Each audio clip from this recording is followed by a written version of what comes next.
Hello everyone and welcome back to my channel, and in this short video I will tell you that how you can easily update your Instagram application to the latest version in 2024. So guys, basically there are two different ways to update any application on both Android and iPhone. The first one is pretty simple.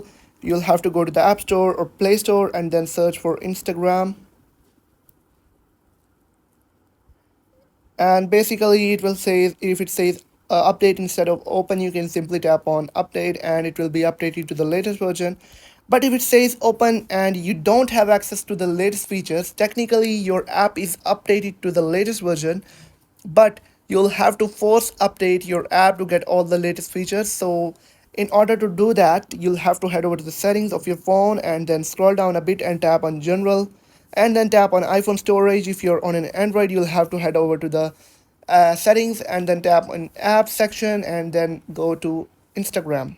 Once you've found Instagram, you'll have to clear cache and clear data on your Android and then delete your application and then go to Play Store and reinstall it.